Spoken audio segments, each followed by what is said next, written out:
আমার প্রথম পক্ষের বউ, আমার দিদা। কী করে, এদিকে একটু তাকাও। হ্যাঁ, এখন কুমড়ো শাক কাটছে আগামীকালের জন্য। সন্ধে এখন প্রায় 8:30 বাজে।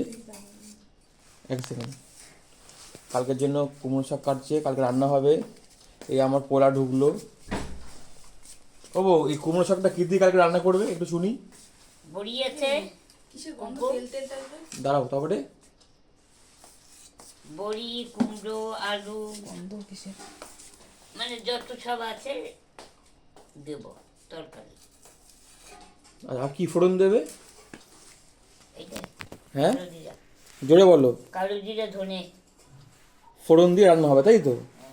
কালকে সকালের জন্য, মানে দুপুরের খাবারের জন্য তাই তো? হ্যাঁ আচ্ছা, আর আলু তো দেবে?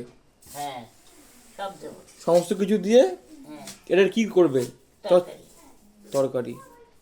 আচ্ছা, চচ্চড়ি আর তরকারি কি একই নাকি দুটো আলাদা? দুটো আলাদা? দুটো আলাদা, ঠিক আছে। আমার দিদা এখন এটা কাটুক, আবার পরে অন্য কোনো ভিডিও তুলে ধরবো। একটু বাই বলে দাও। বাই।